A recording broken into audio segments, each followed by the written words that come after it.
सब भैया बहनी, दीदी दाई मनला जौहर, श्री भूपेश बघेल जी, सुश्री कुमारी शैलजा जी, श्री चरणदास महंत जी, श्री टी.एस. सिंहदेव जी, श्री दीपक बैद जी, श्रीमती फूलो देवी नेताम जी, श्री कवासी लखमा जी, श्री राजेश तिवारी जी, श्री लखेश्वर बघेल जी, श्रीमती सुभद्रा सलाम जी, आप सबका भी आज इस सभा में बहुत बहुत स्वागत। कांग्रेस के सभी नेतागण, सरकार के सभी मंत्रीगण, मेरे कार्यकर्ता बहनों और भाइयों, आप सबका भी इस सभा में बहुत बहुत स्वागत। यहाँ मौजूद सभी सरपंच, पार्षद, जिला पंचायत सदस्य, अध्यक्ष और महापौर, विधायक, मंत्री, सभी का बहुत बहुत स्वागत। आप सबको बहुत बहुत नमस्कार। माँ कांकेश्वरी जी की जय, माँ शिवानी जी की जय, छत्तीसगढ़ महतारी जी की जय। आज यहाँ खड़े हुए हमें उन महापुरुषों की याद आती है जिन्होंने हमारी आजादी की लड़ाई लड़ी। ये धरती स्वतंत्रता सेनानी इंद्रू केवट जी, सुखदेव पातर हलबा जी और कंगलू कुम्हार जी की है। ठाकुर राम प्रसाद पोटाई जी की धरती है, जिन्होंने संविधान सभा के सदस्य होने के नाते बाबा साहेब के साथ पिछड़ों और वंचितों के अधिकार दिलाए। ये पंचायती राज का सम्मेलन है। महात्मा गांधी जी के से लेकर राजीव गांधी जी तक पंचायती राज का जो सपना था उसको साकार करने का कार्य कांग्रेस ने किया। 33% महिला आरक्षण पंचायतों में भी कांग्रेस पार्टी की सरकार ने किया। देखिए, जैसे बघेल जी ने कहा, एक समय था जब जनप्रतिनिधि की संख्या बहुत कम थी, तो उससे क्या होता था कि जितने निर्णय लेने थे वो सब एक जगह केंद्रित हो जाते। वही 5000 लोग पूरे देश के लिए छोटे से बड़ा सा बड़ा निर्णय ले सकते थे। तो कई ऐसे कार्य होते थे जिनको होने में बहुत समय लगता था। कई ऐसे कार्य भी होते होंगे जिनकी जरूरत ही नहीं थी। कई ऐसे कार्य होते थे जिनकी जरूरत थी लेकिन समय लगता था।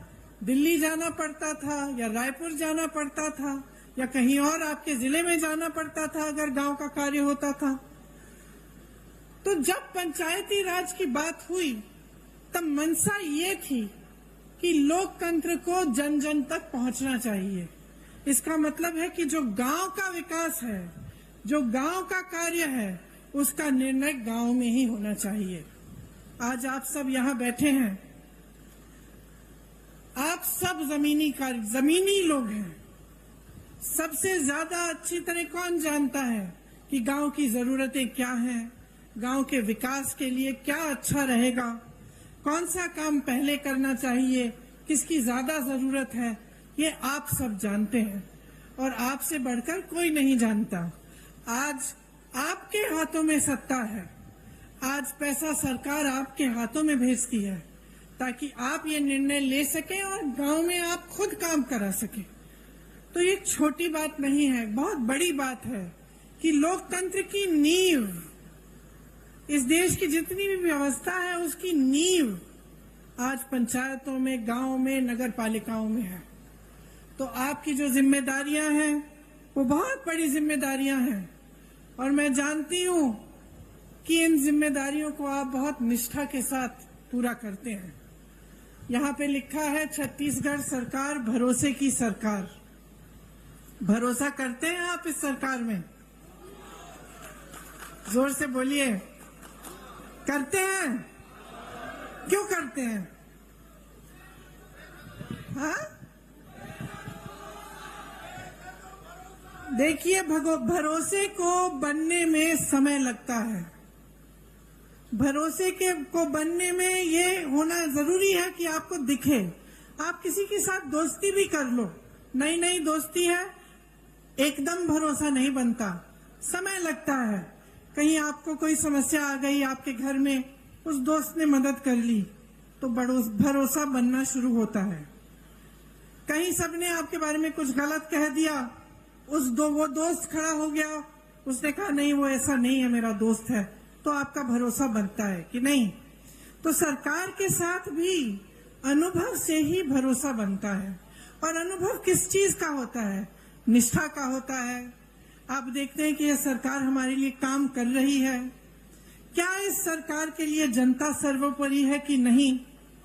क्या इस सरकार में ऐसे मंत्री हैं, ऐसे लोग हैं जो सबसे पहले अपना फायदा देखते हैं या सबसे पहले जनता का फायदा देखते हैं? और जब आपको अपने अनुभव से पता चलता है कि हाँ हमारे गांव में काम हो रहा है, हमारे नगर में काम हो रहा है, प्रदेश का निर्माण हो रहा है, हमारी कोई समस्या होती है उसके हल के लिए कार्य हो रहा है, तभी आपका सरकार में भरोसा बनता है।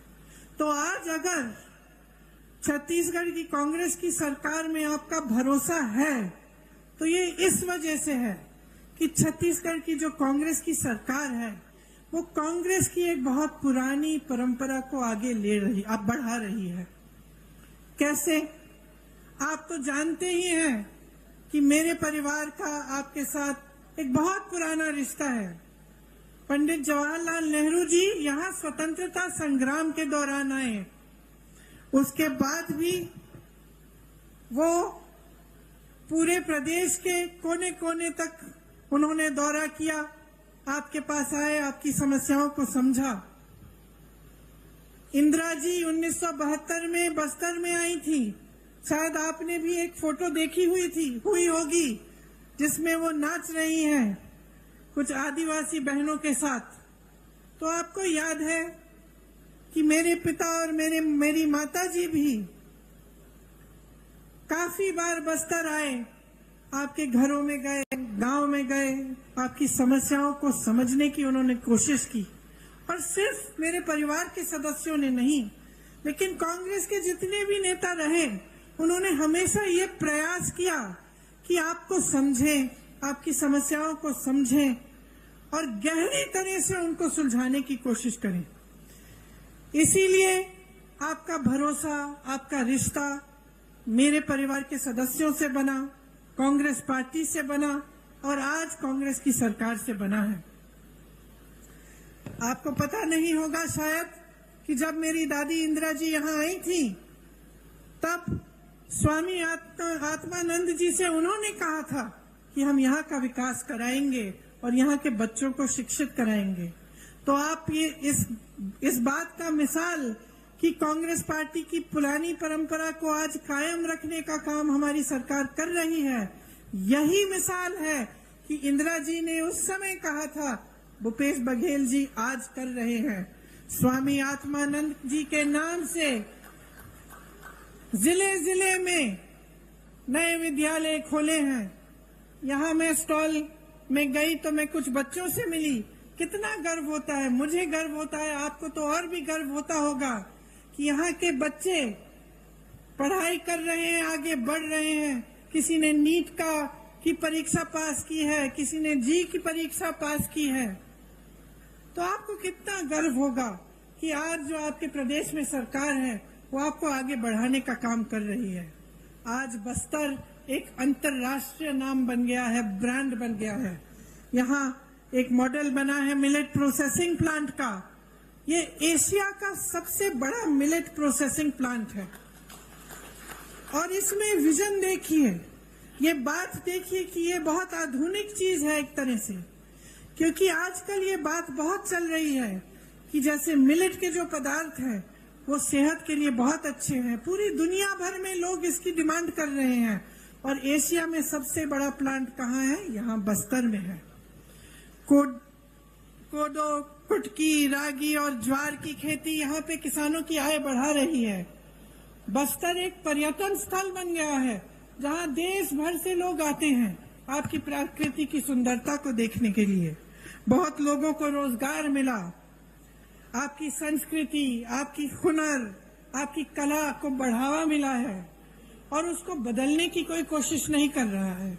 आप पर कोई अपनी संस्कृति को ठोसने की कोई कोशिश नहीं कर रहा है। आप ही की संस्कृति को आगे बढ़ाया जा रहा है।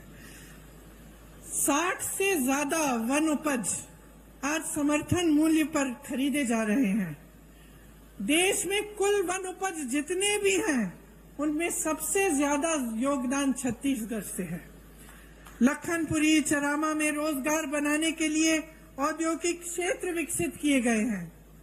तो इतना सारा काम आपके क्षेत्र में हो रहा है। भाजपा के राज में क्या था, मेरे से अच्छी तरह आप जानते हैं। हिंसा का राज था, लोग यहां आने से डरते थे। निर्दोष आदिवासी भाई बहनों को जेल में डाल दिया जाता था। हर तरफ हिंसा, भय और उत्पीड़न था।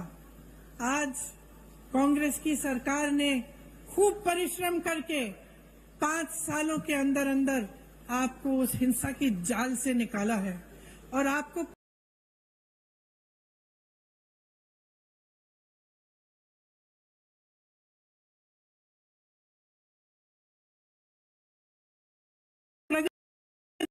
इसीलिए आज भी निकाला है और आपको प्रगति, इसीलिए आज भी उनके गुजर जाने के 30 साल से ज्यादा गुजर गए, लेकिन आज भी आप उनकी याद करते हैं और उन पर आज भी भरोसा है। बघेल जी की सरकार पर भी इसी तरह से आपका भरोसा है, क्योंकि उन्होंने गरीबों के लिए, पिछड़ों के लिए, आदिवासियों के लिए, भाई बहनों के लिए इतना काम करके आपको दिखाया है। आप जानते हैं कि गांव में मनरेगा लाने वाली भी कांग्रेस पार्टी थी और यह आपका सौभाग्य है कि कांग्रेस की सरकार है आपके प्रदेश में, तो इन चीजों पर रोक नहीं है। कल मैं मध्य प्रदेश में थी और मुझे बताया गया कि मध्य प्रदेश में पंचायतों की जो सत्ता है, पंचायतों को जो पैसा मिलता है, उसमें काफी रोक आया है, काफी कम हो चुका है और काफी पंचायतों की शक्ति को कम किया गया है। तो यहाँ कांग्रेस की सरकार है, आपको मजबूत बनाने का काम किया जाता है। हर फैसला आपकी मजबूती के लिए लिया जाता है। आज आपके प्रदेश की चर्चा पूरे देश भर में है। सब छत्तीसगढ़ की तरफ देखते हैं कि कितना काम यहाँ हो रहा है और कितनी तेजी से आप विकसित हो रहे हैं। आपका मान सम्मान देश दुनिया में बढ़ाया गया है। सबसे बड़ी खुशी की बात यह है कि यहाँ विकास हर गांव में हो रहा है, किसान मजबूत हो रहा है, यहाँ का किसान खुश है। बाकी प्रदेशों में हम जाते हैं तो दुखी है किसान, त्रस्त है, परेशान है। यहाँ आते हैं तो किसान खुश हैं। और जितने भी ये कार्य हो रहे हैं, सबसे बड़ी बात तो ये है और खुशी की बात ये है कि ये स्थानीय निकायों के माध्यम से लागू हो रहे हैं। इसमें धरातल और लोकतंत्र मजबूत हो रहा है। आम जनता के हाथों में शक्ति दी जा रही है और सत्ता आपके हाथों में रहेगी। जबकि पूरे देश भर में जहां जहां भाजपा की सरकारें हैं वहां ऐसा नहीं है। वहां पंचायतों का वित्तीय अधिकार भी कम हो रहा है। मौजूदा छत्तीस सरकार ने पेशा कानून पास करके पंचायत प्रतिनिधियों को और भी मजबूत बनाया। ये आप सब अच्छी तरह से जानते हैं। आज यहाँ स्थानीय निकायों के लिए अरबों रुपए का विकास कार्यों का भूमि पूजन और लोकार्पण किया गया है। आप सबको गर्व होना चाहिए कि ये सारा काम आपके प्रदेश में हो रहा है और आप ही के जरिए हो रहा है।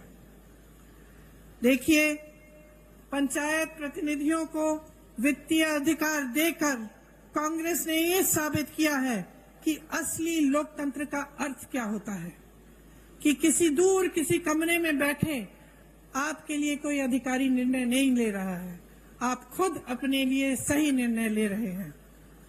भाजपा ने क्या किया, इसका एकदम विपरीत किया है।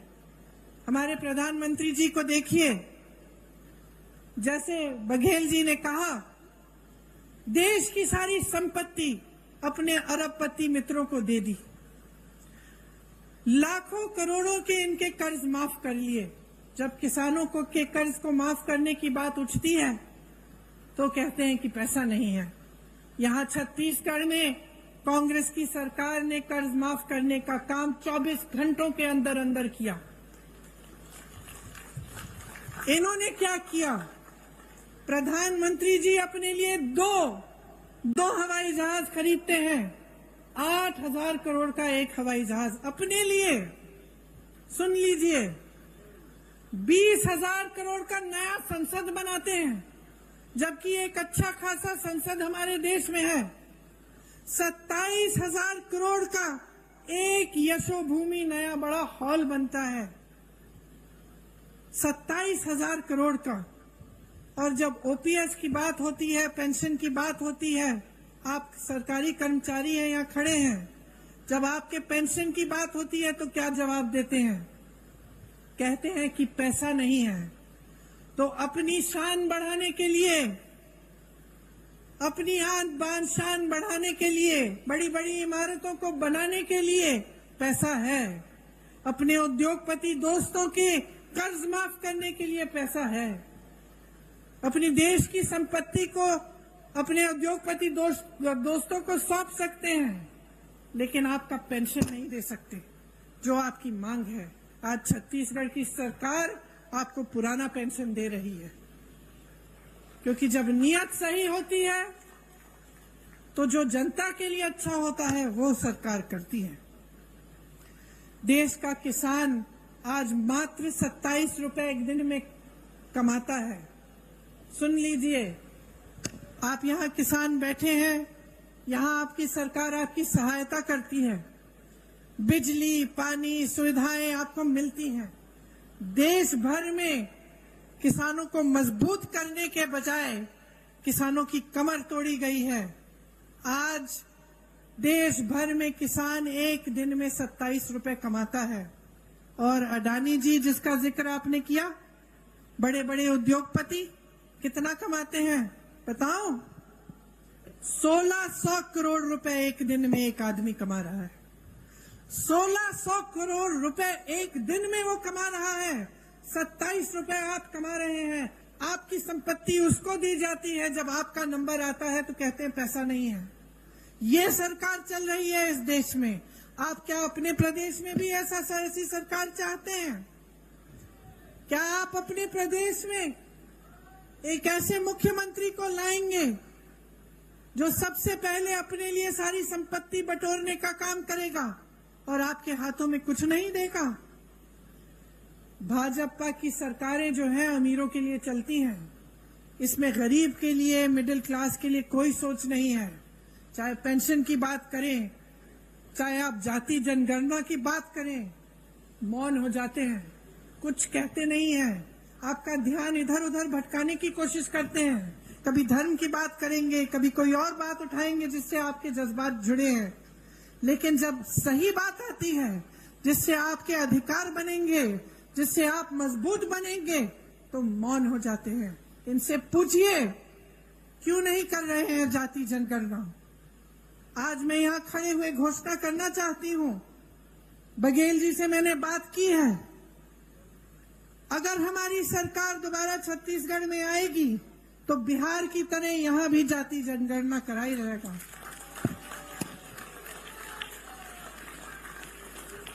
बिहार में आपने देखा है, बिहार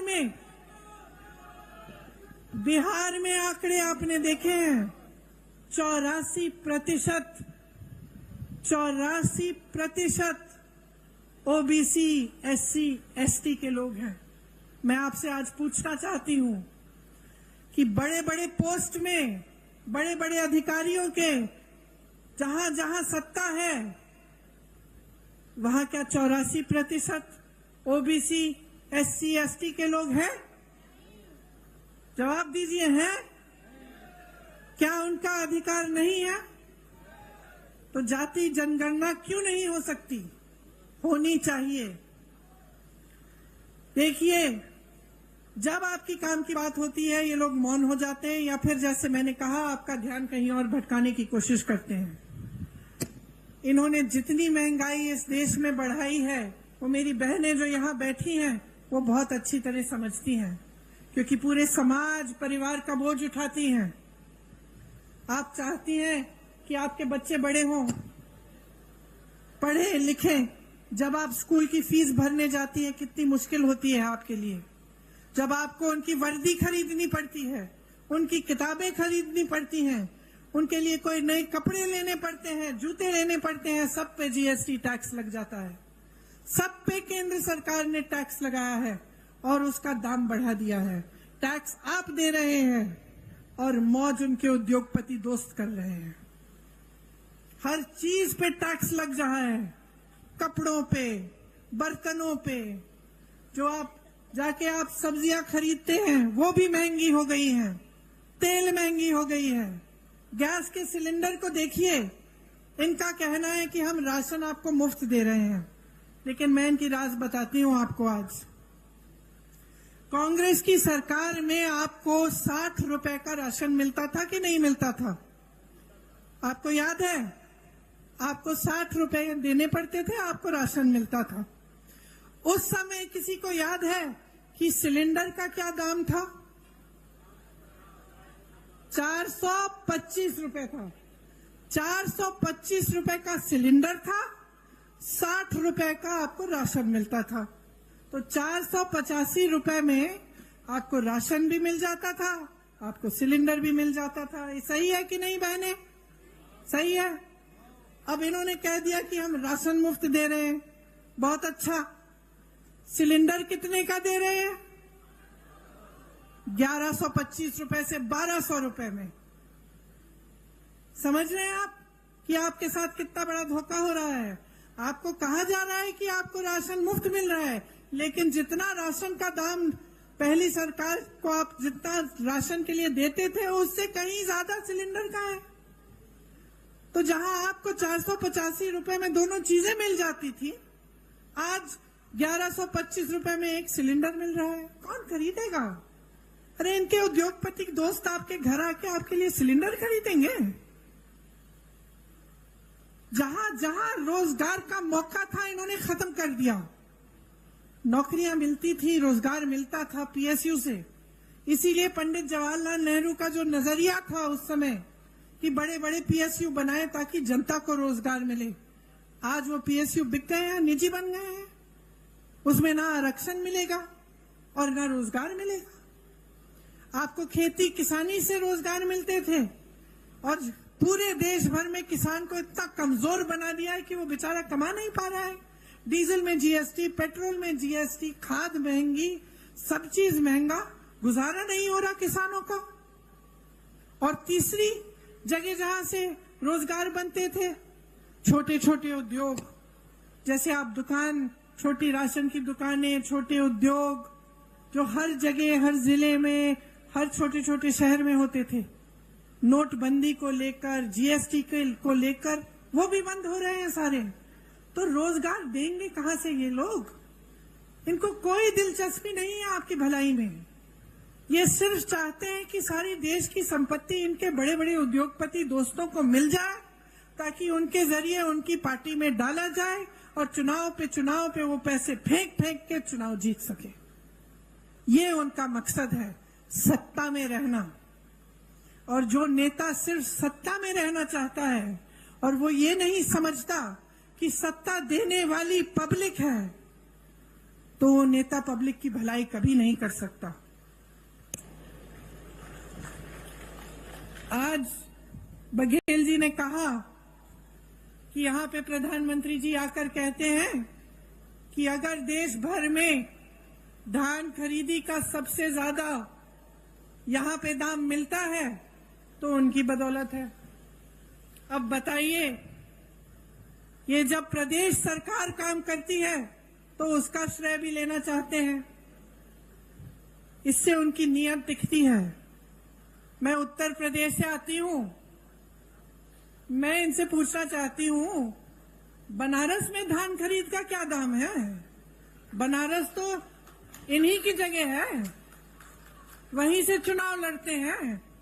क्या वहां पे दे रहे हैं जितना यहाँ छत्तीसगढ़ में मिल रहा है आपको धान के लिए? मैं पूछना चाहती हूँ कि उत्तर प्रदेश में 1200-1400 का दाम क्यों मिल रहा है? फिर अगर आप ही देने वाले हैं तो सबसे पहले तो अपनी जगह दीजिए ना बनारस में। जगह जगह जाके प्रधानमंत्री जी कहते हैं कि मेरा गारंटी, मोदी का गारंटी, और दुनिया क्या कहे? क्या कहे दुनिया इस मोदी जी के गारंटी का? कि जब आपने 15 लाख का गारंटी दिया था, हमारे खाते तो आज तक खाली हैं। ये आपका गारंटी क्या है? आपने कहा था कि आप करोड़ों रोजगार देंगे। क्या हुआ? तमाम नौजवान बेरोजगार खड़े हैं आपके केंद्र सरकार में, इतने पद खाली हैं, आपने भरे ही नहीं। कहाँ गई आपकी गारंटी? कौन सी खोखली गारंटी है? आपने कहा था बेरोजगारी को मिटाएंगे। आज 45 साल में सबसे ज्यादा बेरोजगारी हमारे देश में आपकी बदौलत है। जब आपसे सवाल पूछे जाते हैं तब आप कोई नई गारंटी निकाल देते हैं। ये ऐसी बात है कि आप जब दुकान में जाते हैं और कुछ खरीदते हैं, दुकानदार आपको चाइना माल दे देता है, कहता है कि इसकी 10 साल की गारंटी है। घर जाते हो 10 दिन में टूट जाता है। यही है खोखली गारंटी मोदी जी की। कोई गारंटी नहीं है। ये जो भरोसा लिखा है ना, ये भरोसा टूट गया है इनमें। पूरा देश देख रहा है, आपका प्रदेश देख रहा है, देश देख रहा है कि जो मुंह से निकलता है वो जमीन पे काम कभी उतरता नहीं है इनका। कुछ कुछ कहते रहते हैं, लेकिन जब कार्य करने का काम होता है, विकास करने का काम होता है, तो क्या होता है? बड़ी बड़ी इमारतें बनती हैं। नया संसद बन रहा है 20,000 करोड़ का, हॉल बन रहे हैं 27,000 करोड़ के, लेकिन आपका विकास नहीं हो रहा है। आपके पैसे, आपकी संपत्ति आपसे छीनी जा रही है। गरीबों से छीन कर अमीरों को दी जा रही है। बड़े बड़े उद्योगपतियों को सींचा जा रहा है, और ये आपकी संपत्ति है। इसलिए आज यहां खड़े होकर मैं आपसे कहना चाहती हूं कि एकदम जागरूक बन जाओ। यहां जो प्रदेश में सरकार चली है उसने आपके लिए काम किया है, और सबसे बड़ा काम जो किया है कांग्रेस की सरकार ने, वो आपकी संपत्ति दोबारा आपके हाथों में डालने का काम किया है। आपसे छीना नहीं है। जो आपका अधिकार था वो आपको वापस दिया है। जो आपकी संपत्ति है वो आपके हाथों में डाली है। 5 सालों में लगभग 2 लाख करोड़ रुपए जनता के हाथों में गए हैं छत्तीसगढ़ में। यहाँ के 40 लाख लोग गरीबी रेखा से बाहर आए हैं 5 सालों में। गढ़बो नवा छत्तीसगढ़ के नारे के साथ किसानों, गरीबों, आदिवासियों और छत्तीसगढ़ महतारी को मजबूत करने के लिए योजनाएं बनी हैं। गोठान समितियों से लाखों को रोजगार मिला है। यहाँ आप भी जब खत्म करेंगे जाके देखिए, गर्व होता है इस काम को देखकर। जहाँ जितने भी उत्तर भारत में इतनी बड़ी समस्या बन गई है आवारा पशुओं की, उत्तर प्रदेश की हूं, मैंने आपसे कहा, वहां आप देखिए, जहां देखेंगे वहां आवारा पशु खेती खा रही है। महिलाएं परेशान हैं, रात भर उनके पतियों को खेती में बैठना पड़ता है, निगरानी करनी पड़ती है, और दिन भर वो जाती हैं कि किसी न किसी तरह से खेती बच जाए। लेकिन सरकार ने इस समस्या को हल करने के लिए कुछ नहीं किया। यहाँ छत्तीसगढ़ में मैं गर्व से कहना चाहती हूँ कि जो गोठान योजना है उससे ये समस्या हल भी हुई है, और इससे आपकी प्रगति भी हुई है, और आपको रोजगार मिले हैं, आपकी कमाई हुई है। वहां खड़ी हुई मेरी बहनें खुशी से खिलखिला रही हैं। मैंने जब उनसे पूछा खुश हो, मुस्कुरा के कहीं खुश हैं। कितना कमाया है? हमारे समूह ने 1 लाख कमाया है। गर्व से कह रही हैं। अब इनको कौन दबाएगा? आगे बढ़ना शुरू हो गया है, विकसित होना शुरू हो गया है। तो यही चाहते हैं आप प्रदेश की सरकार से। खेती में देखिए, जैसे मैंने कहा, देश भर में किसान त्रस्त है, परेशान है। लेकिन यहाँ पे किसान खुश क्यों है? उसका कर्ज माफ किया गया, उसको सुविधाएं दी गई, धान के खरीद के जो दाम है सबसे ज्यादा है, तो खुश क्यों नहीं होगा? ये एकमात्र प्रदेश है पूरे देश में जहाँ लोग किसानी का काम करना चाह रहे हैं, नए रोजगार बन रहे हैं इसके द्वारा।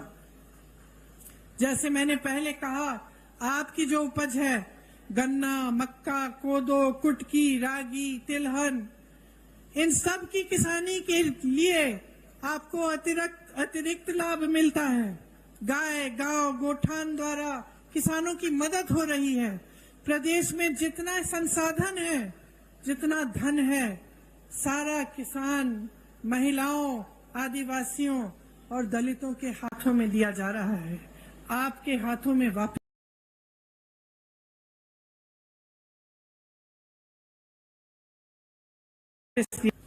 भूमिहीन कृषि मजदूरों को सालाना गोबर की खरीद अब तक 425 करोड़ का भुगतान इसमें हुआ है।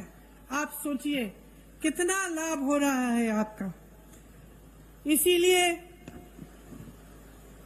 जब आप भाजपा के प्रदेशों को देखते हैं, ध्यान से इनका आकलन करिए, ध्यान से देखिए क्या ये सब स्कीम, ये सब सरकार की जो बातें हैं, जो काम कर रहे हैं, वो क्या उधर भी हो रहा है? और आपको पता, सच्चाई पता चल जाएगी। चाहे आप मेरी बातों पे ना जाएं, हमारे नेताओं की बातों पे ना जाएं, क्योंकि हम कांग्रेस पार्टी के हैं, हम कांग्रेस के पक्ष में बोलेंगे। लेकिन आप अगर आंख खोल के अगर जागरूक बनेंगे और अगर दूसरे प्रदेशों की ओर देखेंगे, तो आपको कांग्रेस के प्रदेशों में और उन प्रदेशों में बहुत फर्क दिखेगा। आज राजस्थान, कर्नाटका, हिमाचल प्रदेश और छत्तीसगढ़ में ओपीएस लागू है। आज जो वादे उन प्रदेशों में किए गए वो पूरे कर दिए जा रहे हैं। महिलाओं को हर महीने कुछ मिल रहा है कर्नाटका में, हिमाचल में शुरू होने जा रहा है। राजस्थान में जैसे यहाँ पर आपको चिकित्सा के लिए जब आप बीमार पड़ते हैं तो आपको 25 लाख तक मुफ्त इलाज मिलता है। तो ये सिर्फ छत्तीसगढ़ की बात नहीं है, ये कांग्रेस में जहां जहां सरकार है उन प्रदेशों की बात है और ये सच्चाई है। तो इसमें कोई अगर आपको शक हो, आप खुद पूछ लीजिए, किसी राजस्थानी से पूछ लीजिए कि क्या हो रहा है उस प्रदेश में। और आपको तो छत्तीसगढ़ का अनुभव है ही, आप तो जानते ही हैं कि यहाँ कितनी प्रगति हुई है और आपके लिए कितनी चीजें की हैं। किसानों की यहाँ हजारों करोड़ रुपए की सब्सिडी है। तेंदुपत्ता बंडल का दाम 4,000 रुपए तक बढ़ाया गया है। बीपीएल परिवारों का 5 लाख तक निःशुल्क इलाज हो रहा है और जो जेनेरिक दवाइयां हैं उसमें 50 से 75% तक छूट भी मिल रही है। महिलाओं के लिए मेरी बहनें कितनी योजनाएं हैं, मैं गिनवा सकती हूँ आपको। आंगनवाड़ी कार्यकर्ता का मानदेय बढ़ाया, 10,000 रुपए किया, सहायिका का 5,000 रुपए किया, मिनी आंगनवाड़ी को 7,500 रुपए किया, मितानिन बहनों को भी 2,200 का रुपए अतिरिक्त मिल रहे हैं। दाई दीदी क्लिनिक बनी महिलाओं के लिए, आपसे ही संचालित है। कितना अच्छा लगता है ये देखकर कि आप खुद इन क्लिनिकों का संचालन कर रही हैं और आप ही का लाभ हो रहा है। सरकारी कॉलेजों में लड़कियों को स्नातक तक मुफ्त शिक्षा मिल रही है। इतना अच्छा लगता है। यहाँ मेरी छोटी बेटियां खड़ी हैं जो इंग्लिश में बोल रही हैं, जो कह रही हैं कि मैं बड़ी होकर डॉक्टर बनूंगी, मैं बड़ी होकर कलेक्टर बनूंगी। स्वामी आत्मानंद स्कूल की बात की हमने, जिनके बारे में आदिवासी बच्चियों की शिक्षा के लिए इंदिरा जी ने बोला था, बघेल जी ने वो सपना साकार किया।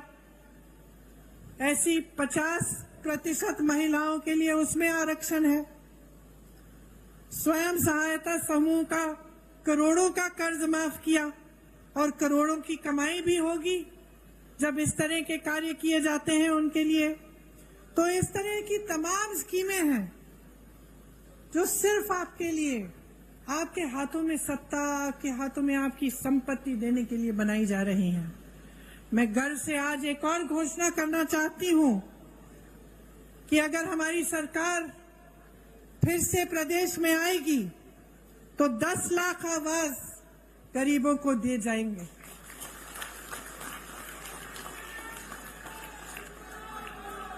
छत्तीसगढ़ का जो मॉडल है वो एक ऐसा विकास का मॉडल है जिसमें ग्रामीण अर्थव्यवस्था को मजबूत किया जा रहा है, ग्रामीणों के जेब में पैसा डाला जा रहा है, ग्रामीण रोजगार बढ़ाया जा रहा है।